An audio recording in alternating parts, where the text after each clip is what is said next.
I do. Well, I will first read our speaker's bio since I have it in front of me. Thomas Tsakalakis holds a PhD and an MA in Cultural Studies and Communication, an MA in the History and Philosophy of Science and Technology, and a BA in English Language and Literature from the National and Kapodistrian University of Athens, as well as a diploma in translation from the London Chartered Institute of Linguists, all with highest honors. He's currently a postdoctoral researcher at the Department of History and Philosophy of Science and Technology and an instructor at the e-Learning Center of Continuing Education and Lifelong Learning. He has taught 5 undergraduate and 2 postgraduate courses at the NKUA, participated in 4 research projects, both domestic and international, and published 8 academic books, 2 of them in English, 5 essays in collective volumes, 4 translations, 9 peer-reviewed articles, and 3 novels. He has also delivered 10 speeches at academic conferences. I should also mention, I should make a personal note on this. I mentioned before that Thomas and I are friends. Our friendship is purely based on intellectual overlap. I out of pure serendipity, a mutual acquaintance gifted me one of Thomas's books, and I'm always very skeptical about Greeks writing on any topic intellectual, but I was left without any books at some point at my village, so I started reading that, and I was captivated, and by reaching halfway in the book, I thought I have to contact this guy. I have to make him my friend. Now the book title it's a Greek book called Misanthropy, the Ultimate Narrative, and it's very funny it's very ironic to try and make friends with somebody who identifies as a misanthrope, but I also identify as one. So therefore, here we are, a jolly crew of misanthropes who. Okay, so I think you probably get the gist of today's talk on the philosophical significance of Douglas Adams's comic AI characters. Thomas, the floor is yours. These talks last for approximately 45 minutes. I'm leaving it to you to handle your time, and then we can have time for Q&A. I will put in the chat, or I have already put in the chat, a link to your paper that. As you rightfully mentioned before, it's the final version of your paper, not the preprint. So if anyone is curious to read the paper, feel free to download it from the chat. Thank you very much, and the floor is yours, Thomas. Not to worry, Vasilis. I always make a point of sticking to the allotted time frame, so I'll be over and done with in 40 to 45 minutes at the most. Many thanks to everyone in attendance, and especially to Vasilis for his invitation, of course. First off, a bit of context. Adams has been sort of my mentor from a distance for more than 3 decades now. I've been a literary enthusiast, drawn to philosophy, and enamored with intelligent humor since I was a teenager. Yet I'd never seen all 3 of them so seamlessly combined until I first read his novels in the early to mid 90s, after his trilogy in 5 parts, The Hitchhiker's Guide to the Galaxy, had already been completed. A cousin of mine introduced me to his works at a time when, due to the hubris of youth, I might say, I was laboring under the delusion that I already knew everything worth knowing from the realms of philosophical thought, high literature, and artistic comedy, merely because I had read some Nietzsche and Dostoevsky and watched a few performances of Samuel Beckett's plays and all of Monty Python's films. In fact, at first I was apprehensive, I might say, about giving science fiction a chance, as I thought it held no literary merit. Nonetheless, eventually I came to realize that Adams's novels are not just quirky, light-hearted comedies, but instead they pack considerable theoretical heft, so much so that they've helped me see philosophy in a new light, reevaluate my neo-Luddite view of technology, and receive the harsh realities of living among billions of ape-descended life forms that are so amazingly primitive they still think digital watches are a pretty neat idea in a less panicky spirit. Now, this last bit was a loan from the hook of Hitchhikers and also an allusion to the inscription on the cover of the eponymous Hitchhiker's Guide, which reads, "Don't panic," in large, friendly letters. My initial submission of the paper under discussion here didn't pan out. The reason was that I had incorporated Adamsian humor into what might be described as a love letter to his oeuvre. But I guess most of you know what the situation is like with academic journals nowadays, especially when it comes to the fearsome, accursed reviewer number 2. The bitter truth of the matter is that in academic settings, humorous works may be analyzed and thematized only in a humorless manner. This, in turn, exacerbates the already prevalent deadly tedium of the boxified form and the AI slop-like content that, alas, characterizes a substantial percentage of the articles that get published. In any case, the scope of my paper that did finally appear in Science Fiction Studies, the leading academic journal in this field, encompasses the following areas of inquiry: philosophy, politics, the staples of the science fiction genre itself, and technology, particularly AI, all of which are examined through the lens of the trenchant wit with which Adams delineates the humanoid Marvin and the supercomputer Deep Thought from Hitchhikers, as well as another human-like robot, the Electric Monk, from his novel Dirk Gently's Holistic Detective Agency.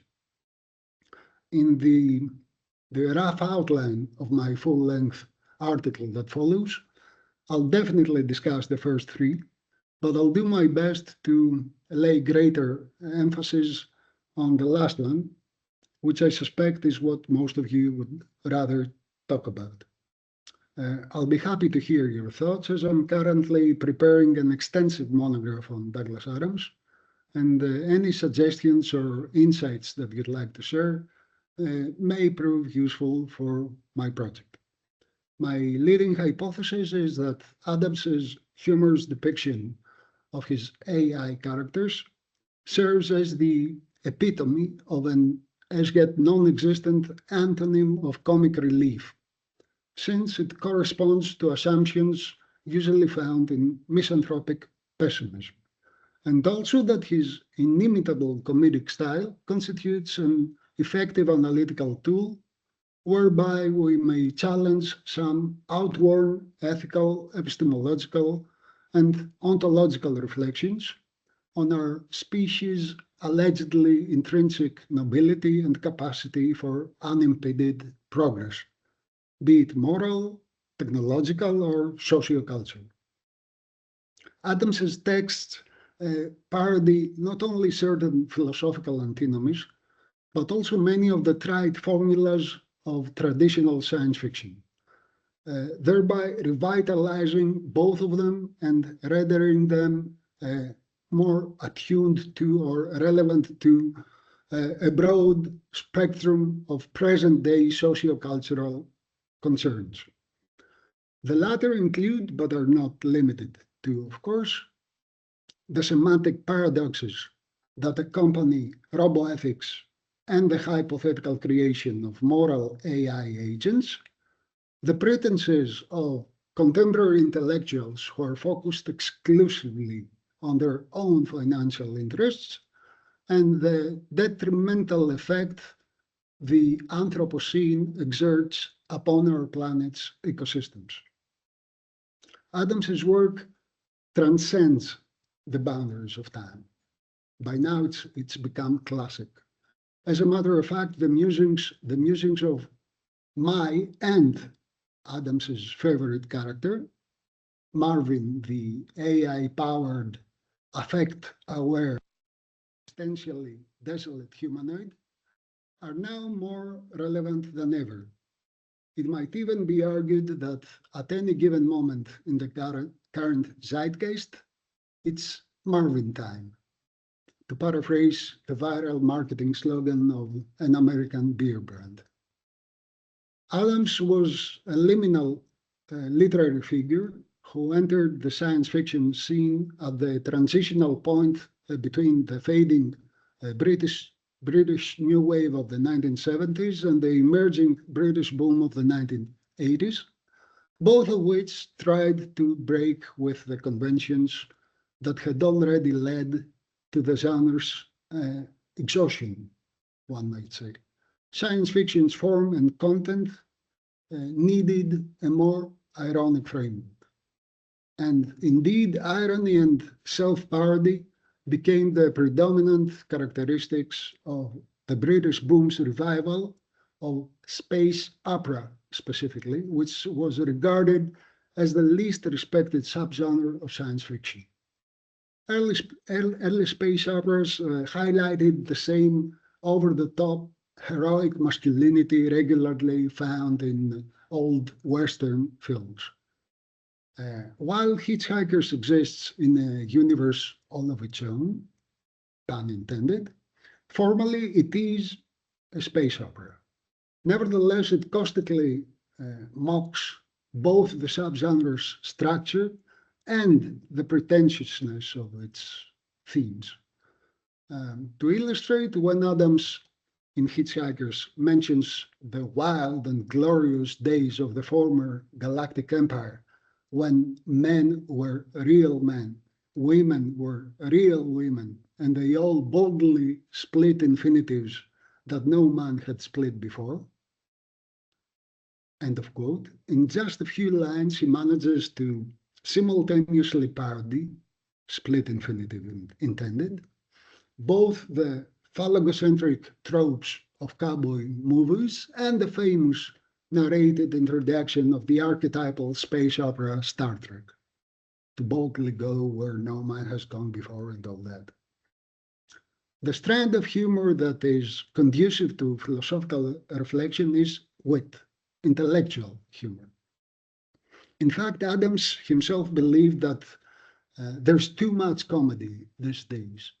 And while in the past it was a medium in which extremely intelligent people could express what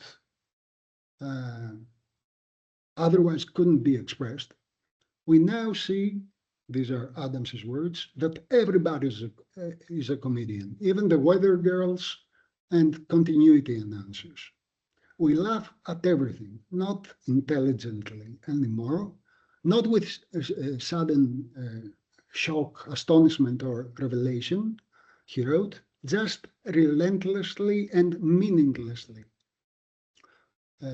Hence, for Adams, coming up with any sort of joke just to elicit an easy laugh from his readers was not the be-all and end-all of his comedy, of his type of comedy.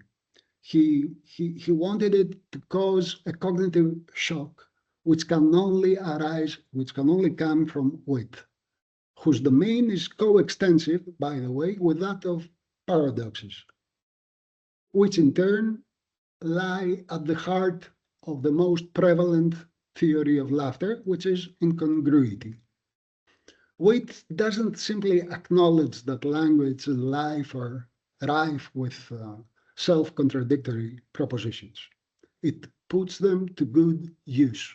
It exploits noise by way of non-linear reasoning.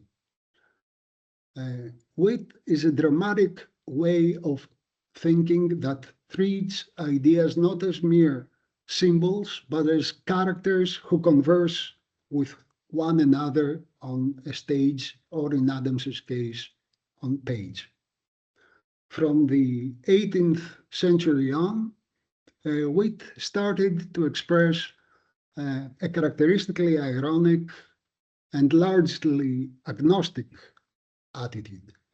In recent times, it became practically synonymous to postmodern irony, in the sense of an entire anti-philosophy that scoffed at the totalizing discourses of Western culture, in the words of Candice Lang.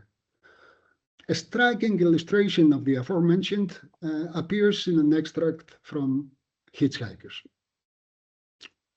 There is a theory which states that if ever anyone discovers exactly what the universe is for and why it is here, the universe will instantly disappear and be replaced by something even more bizarre and inexplicable.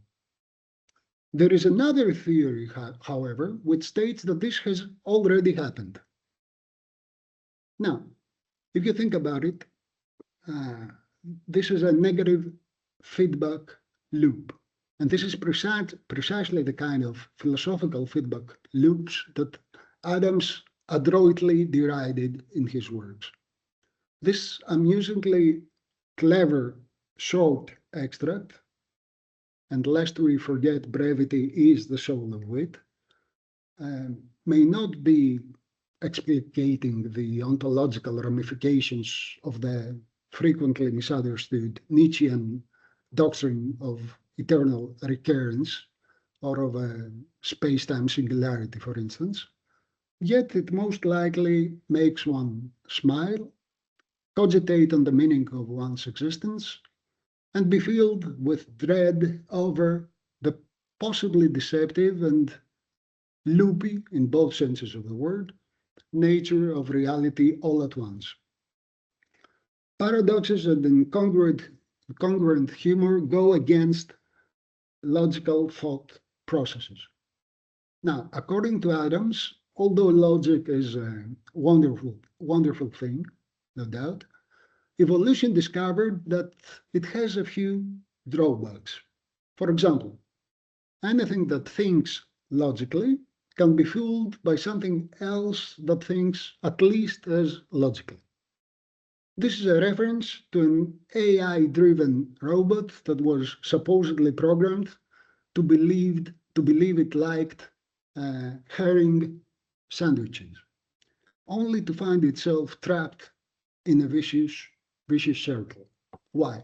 Because it was designed in such a way that it could not get a firm grip on any herring sandwich it was offered, which thereby always fell on the floor, and the robot had to pick it up again ad infinitum. Now, ever since Plato, knowledge has typically been described or defined as justified true belief, which is mainly the product of logical thinking.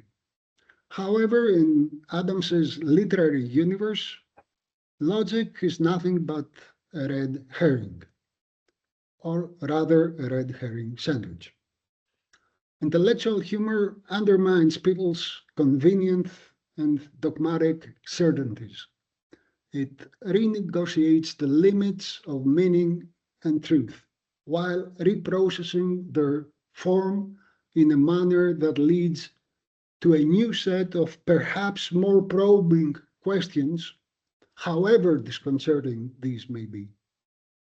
The most frequently cited excerpt from Hitchhikers is about deep thought, a gigantic supercomputer so advanced that even before its data banks had been connected up, it had started from I think, therefore I am. Hence, it put the cart before the horse, or before the power source, in this case, or even before the powered horse, which is a brand of generators, by the way, and also the name of an energy drink. So rather fitting in this case. Deep thought was built by a race of human-like, hyper-intelligent undimensional beings for the sole purpose of calculating once and for all the answer to the ultimate question of life, the universe, and everything. It worked arduously for 7.5 billion years, only to come up with 42 as the answer. It then, however, explained that the problem lies in the fact that its manufacturers, no matter their considerable brain power, had never actually known what the question is. And indeed, from a philosophical point of view, deciding which questions are proper ones is an eminently philosophical activity in itself. So here, Adams's wit seems to help us dispel our self-aggrandizing delusions about our prospective omniscience.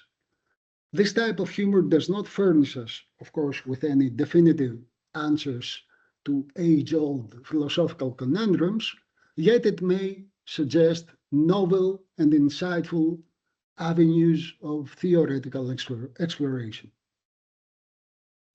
Another, however, plausible interpretation of Deep Thought's comically haphazard answer is that Adams indirectly shows his preference for an interpretivist epistemological stance over the positivist paradigm, or in other words, for the qualitative or qualitative, I think you pronounce it in Great Britain, over the quantitative. When subsequently asked if it could come up with the elusive ultimate question to which 42 is the ultimate answer, Deep Thought replied that it would design another computer that could. A computer of such infinite and subtle complexity that organic life itself would form part of its operational matrix. Meaning, of course, as you might have guessed, if you haven't already read his novels, the planet Earth, our planet. Adams fashions yet another cosmological, by which I mean logical and cosmological at the same time, feedback loop. Ultra smart, human-like aliens devise an all-powerful AI, which in turn creates another AI even more intelligent than itself. How could this be? We already have a non sequitur fallacy. And as if this wasn't enough, the new AI is in the form of a planet filled with living entities that help it perform its functions. So Adams, in my view, wittily interrogates the great Carl Sagan's assertion that humans are the local embodiment of a cosmos grown to self-awareness. Since, in this case, we may as well simply be parts of an AI that will design a better AI, which will create another AI that might eventually provide more pertinent questions and not any all-encompassing answers about our role in the universe, in the grand scheme of things, if you'd prefer. This, however, is tantamount to a case of infinite regress. Why? Because one might ask, who built the original AI, provided we concede that such a thing exists?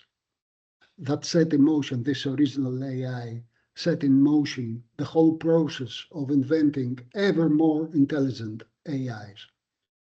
To whom will the hypothetical ultimate AI pass on the ultimate question? What can the recipients of this information do in order to connect this ultimate question with 42 in a way that makes sense? The obvious reply to the last question, at least, is build yet another extra super hyper intelligent AI. And so it goes ad infinitum. Adams also bitingly satirizes the ostentatious and self-serving pontifications of two philosophers, Magic Thighs and Vrumfondel, who pressured the programmers tasked with turning on deep thought for the first time to allow them entrance to the office where its main console is installed so that they can vent their risibly expressed parochial grievances. Their concern is simply that this new AI will put them out of business, as bickering over rigidly defined areas of doubt and uncertainty is their own inalienable prerogative, as they say, and so they threaten to go on strike. Deep thought, however, wryly proposes that they take advantage of the anticipated media hubbub about what its future reply might be, and so make some money, some easy money on the side, acting as media pundits. By dint of wit, Adams deplores many organic intellectuals' conformity to the logic of commodity and their obsessive, one might say, preoccupation with their own vested interests. The professionalization of philosophy goes hand in hand with its unapologetic commercialization, and of course, the same holds true for other academic disciplines as well. Worse yet, as hilariously and poignantly portrayed in this scene, what is ordinarily put up for sale by this newly institutionalized, self-legitimized, quasi-elite of establishment theoreticians is not even the contribution of any innovative ideas, but just more of their unremitting, internecine squabbles about unequivocally delimited areas of equivocation. And of course, heaven forbid, philosophers ever organize a strike, because how could the economy or even society as a whole ever survive such a blow? Now, ironically, Magic Thighs and Vrumfondel, who earn a living, I remind you, as deep thinkers, are not impressed by deep thought's attempt to work out the meaning of life, the universe, and everything, as one would normally expect of philosophers, but by its brilliant idea about how they can make some easy money on the side. This is a prime example not only of Adams's subtle yet penetrating socio-political criticism through the medium of comedy, but also of his remarkable prescience about all things technological. For one, he presages what the detractors of the current fourth industrial revolution fear most of all, namely that AI and advanced robotics will create unemployment on a massive scale. Yet his implicit critique comes with a comical twist, as, on the one hand, the representatives of the superstructure who cry wolf do not contribute anything substantial to society, and on the other, it is actually an AI that comes up with a way for them to make some good money by selling smoke via the media. Further, although there was, of course, no publicly available internet when Adams wrote Hitchhikers, here he appears to be presenting an accurate picture of how in today's digital capitalism, everything from science to philosophy and from religion to politics has become mediatized, meaning dependent on public attention, and therefore spectacularized, that is, subservient to the show business-like logic of the market. Despite being a technological progressivist at heart, Adams often reflected critically on technology by making statements such as, we're stuck with technology when what we really want and need is just stuff that works. This was probably inspired by how the computer scientist Danny Hills defines technology. Everything that doesn't work yet. Indeed, Adams's AIs are nothing if not dysfunctional, to put it mildly. Through his, for instance, portrayal of the electric monk, Adams makes clever use of a literary trope known as blue and orange morality, according to which it is extremely hard to imagine different cultures, let alone different species, through the prejudiced lenses of our own morality. And this is because there exist ethical frameworks that are so alien, which are so alien that we scarcely, hardly recognize them as morality at all. Science fiction indeed offers many examples of AIs with dubious, let's put it this way, ethics. And one such case is the electric monk, who at some point in Dirk Gently's shoots and kills someone who simply told him to shoot off, which means to go away. The hapless AI-equipped humanoid felt compelled to obey at the time, but then started to think that perhaps he'd made a mistake in acting so hastily on an instruction given in a language he'd learned only recently.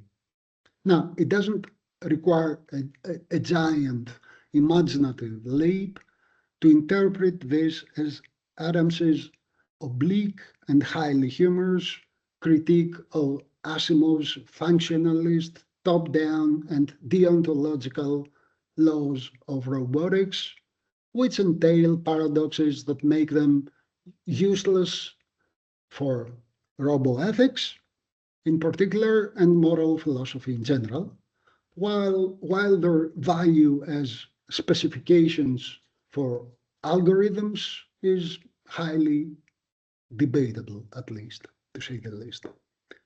Why? Because a robot may receive conflicting instructions or find it difficult to make nuanced and reliable distinctions, or be unable to fully appreciate the consequences of its actions or inactions and so forth. Now, turning to Marvin. With Marvin, the situation is infinitely more complex. There are several veiled allusions to pessimism in Adams's works, but only one direct reference to it. It involves the famine-struck inhabitants of the planet Pogril, who are so pessimistic a race that the only tiny bit of pleasure they ever experienced was derived from asking one another the following insoluble riddle. Why is life like hanging upside down with your head in a bucket filled with the entrails of hyenas? Now, philosophical pessimism was introduced in the 18th century in opposition to Leibniz's sanguine view that God has chosen the best of all possible worlds. In Hitchhikers, there are plenty of AIs that instantiate optimism. Sentient doors with an extremely sunny disposition, for which Marvin has a particular disdain, by the way.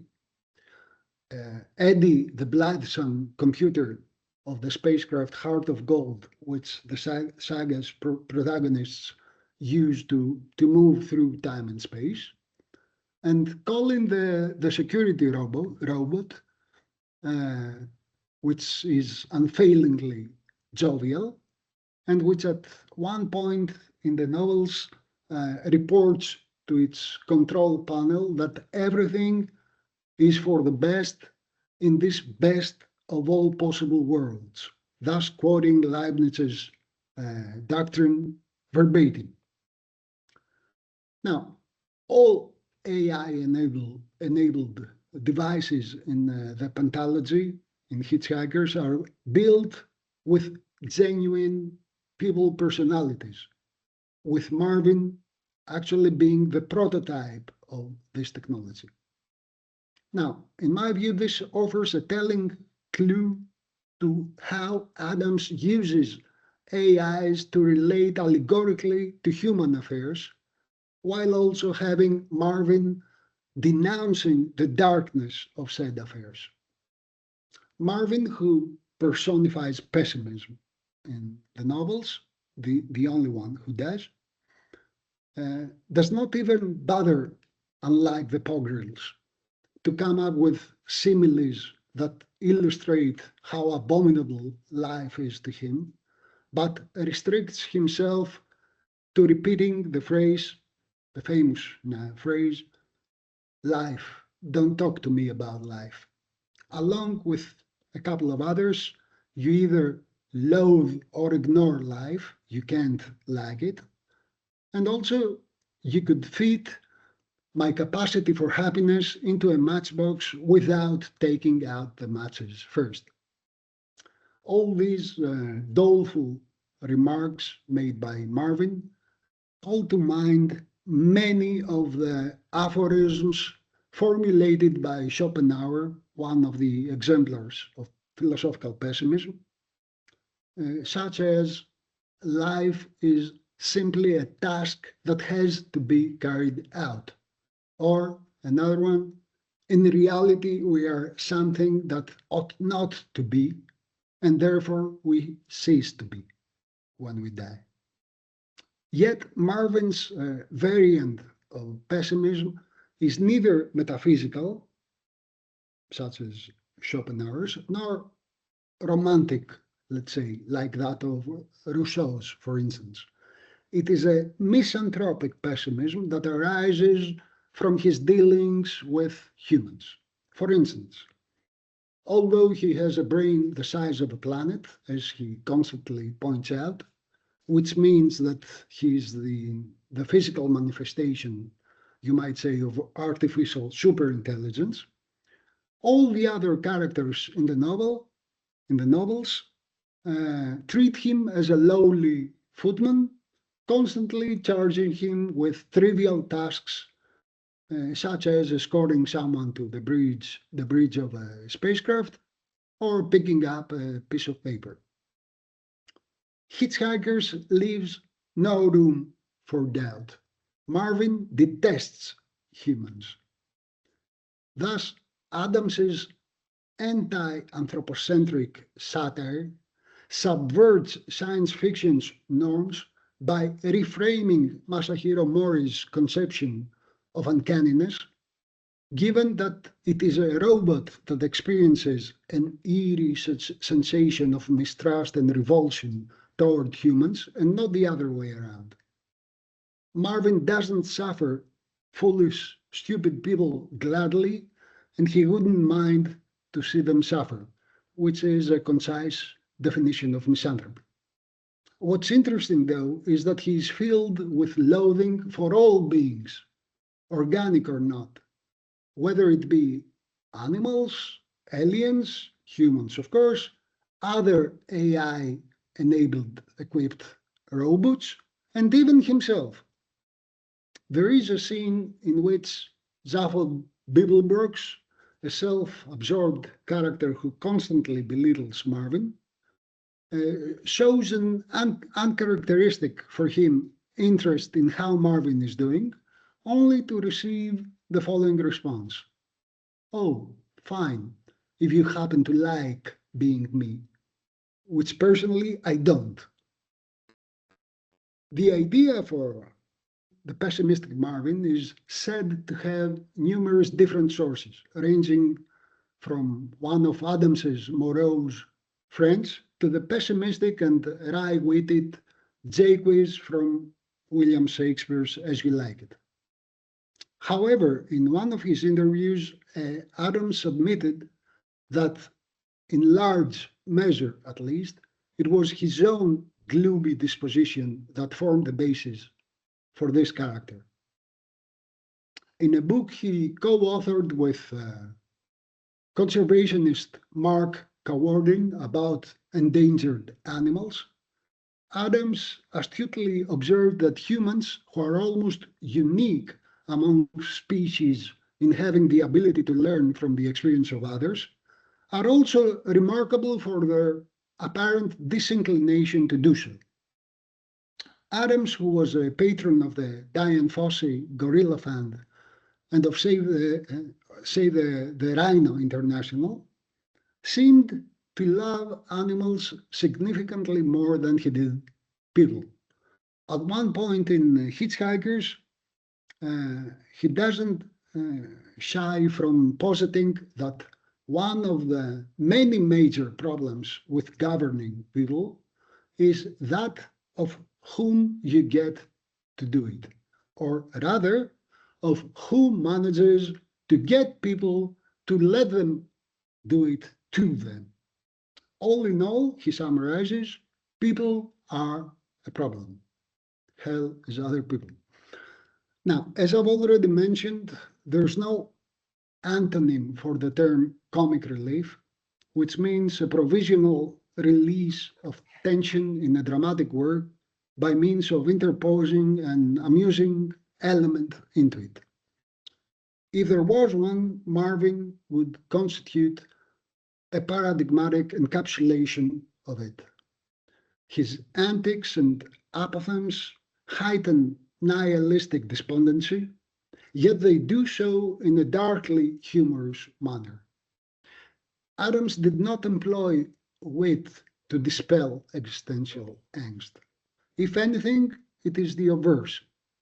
He used Marvin's twinges of despair, ironic twinges of despair, as a way of enriching his own arsenal of witticisms. The last, but certainly not the least, point I'd like to briefly touch upon is Marvin's quote-unquote personality traits, which pertain to many contentious issues that are currently the topic of heated debates in the fields of computational morality and the philosophy of AI.